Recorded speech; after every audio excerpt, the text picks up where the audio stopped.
If you head out, you'll notice the roads are busy. From the highways to the airports, it's going to be a crowd.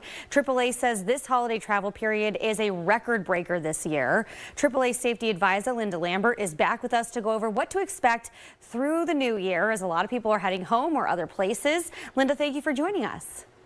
Thanks for having me. Yes. So what do the projections really look like for the roads heading home from Christmas? And then also we're getting close to New Year's. Exactly. 119 million people are traveling over this holiday period that runs from a few days before Christmas until New Year's Day.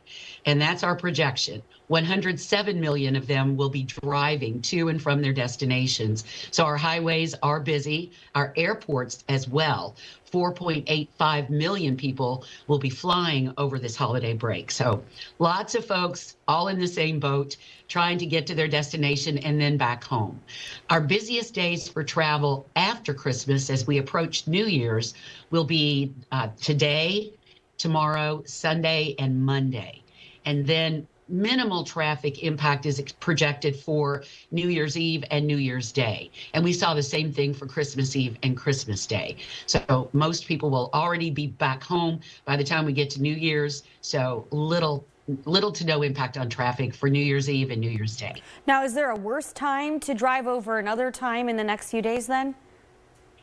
You want to avoid the afternoons, especially right at rush hour headed through metropolitan areas.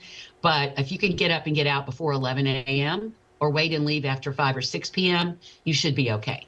Now, what do our nation's airports look like? You said they're busy too. Have they hit records, and are TSA lines long at any of the nation's airports? Anyone reporting any issues? I haven't heard of any issues other than the glitches with American right before Christmas. It's just the normal holiday travel rush, and TSA is always prepared for it. That 4.85 million people who will be flying, just always want to plan ahead and be thinking ahead when you're flying. Download your airline's app. That will keep you informed of any gate changes, any delays, any cancellations. Hopefully that won't be the case, but you just want to be prepared and get to the airport 2.5 to 3 hours ahead of a domestic flight, and maybe even a little bit longer ahead of an international flight, so that you can be prepared for those longer lines. Oh yeah, and parking. I mean, that's always the part that's the worst. And parking. You're always looking for a spot. You're like, how's there no spots? But what is your advice for people if they're traveling on the road? What should they bring with them in the vehicle? I passed a couple rest stops today, and they are all very full. So I'm thinking snacks, but also other supplies. You want to have an emergency road kit in your car at all times, no matter the weather, no matter the time of year.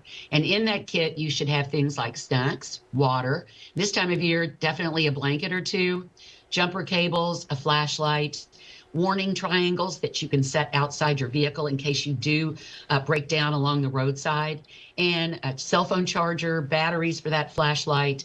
And if you have kids traveling with you, something to keep them occupied, whether it be a tablet or games of some kind. But just, again, it's all about planning ahead and being prepared. Oh yeah, you got to have the backseat kit. I've got, all the coloring books, crayons, markers, everything's ready to go, because they get, bored after a few minutes with one thing, I swear. But what is, leading to more travel over the holidays this year, Lynda? The projection had 3 million more people that wanted to get out of town. Is there a reason for that? Were there good deals, or just we're seeing a shift in trends because we're, so far out from the pandemic? That's exactly it. We are so far out from the pandemic now. We have seen travel increasing every year since 2022. And now we are far enough out from the pandemic that more people feel comfortable traveling. More people are able to travel because we don't really have the restrictions we had at one time. And they have expendable income because they weren't traveling as much during 2020 and 2021. Also, you have to remember, when we are talking about holidays like Thanksgiving and Christmas and New Year's, those are the times of year when people really look forward to spending time with family and friends, and they make travel a priority. Oh yeah, definitely. Well, thank you so much for joining us here again. Thank you for all your important reminders. Like you said, it's going to be very busy, so people need to keep that in mind if they're going anywhere. Thank you so much for joining us. Happy New Year.